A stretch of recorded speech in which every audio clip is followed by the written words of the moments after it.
Hi, Internet. I'm hoping by now a lot of you will have had a chance to read my recent American Prospect article about political allegory in contemporary comic books.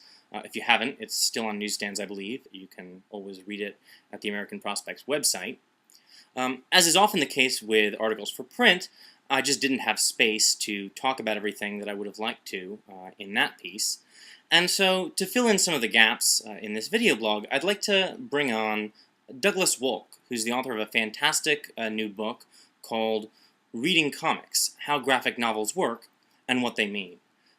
Douglas, why don't we talk about some of the things that weren't mentioned in the article, but are interesting for the way they attempt to offer some kind of political commentary.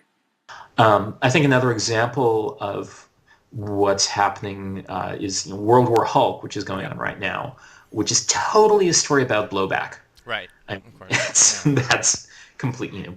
You have once again the military-industrial complex acting kind of in loco parentis, deciding that someone who's kind of an unstable power is not allowed to be an unstable power, and using force on them against their will, and then it totally backfires, and you end up with like lots of things being smashed.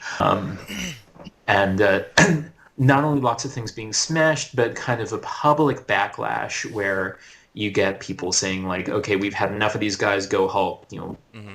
Kick their asses." I don't know. What's your take? One thing that struck me was how they kept recurring to this sort of Nietzschean theme of those who grapple with monsters are at risk of becoming monsters. Dr. Strange has summoned this demon called Zom into himself in an attempt to confront the Hulk, and of course he very soon becomes just as dangerous as the Hulk himself to the people around him. And if you didn't get it the first time, they reuse the idea almost exactly when they bring in the godlike hero Sentry, and he finds that when he really lets loose, he too kind of loses control and becomes himself again extremely dangerous. Superhero comics are really good at extended metaphors for stuff. And I talk about this a little bit in the book, but essentially, the idea of human perfectibility, the idea of responsibility versus power, the idea of, the Hulk is a story about the way that rage makes people less human and makes them into monsters. And that's a metaphor that you can just work and work and work. And I've been working for 45 years. And there's also a lot of things they're playing with here in terms of perception. And so you have a scene where a group of ordinary citizens come out to testify against the captured Illuminati. And it turns out there are quite a number who have a far less benign view of those heroes' actions than the heroes themselves would hold. There's one issue that's this almost Rashomon-like series of dueling perspectives on the Hulk, where you have Doc Samson pointing out how dangerous and destructive the Hulk is, even though sometimes he's considered a hero, and this sort of alternates with the Hulk's own kind of self-justification and sort of anger at how he's blamed for destruction that isn't his fault, and he doesn't get credit for the good that he does do.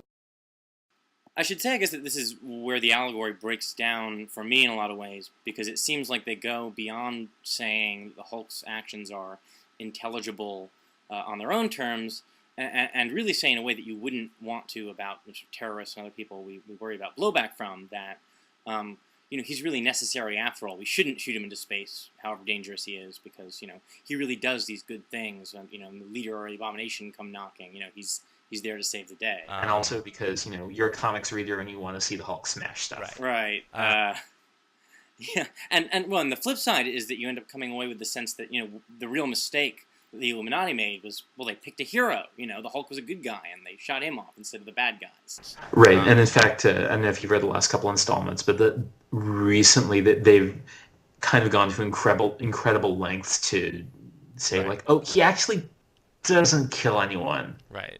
Really. He just, property damage. That's his thing, property damage. It does fall down there, and that's where it reaches its limits. This sort of seems like a cop-out. The real hard thing about blowback is that it can arise even when the target absolutely deserves it. Right. I mean, these are uncomfortable questions, and addressing uncomfortable questions is something that comics have really mostly started doing in the last 10, 15, 20 years. It used, the standard line on, comic book means like, who the good guy is, who the bad guy is, there's no question. Now there's pretty much always a question, which sort of speaks to the current political landscape too.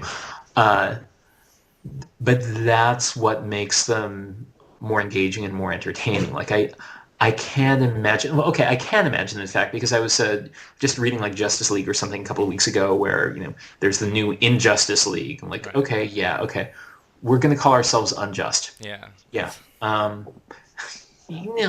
That doesn't wash anymore. It doesn't work. It's 2007. It doesn't work anymore. Fair enough.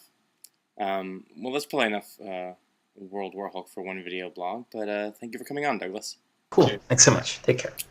And everyone out there, do check out his book if you get a chance. And until next time, bye, Internet.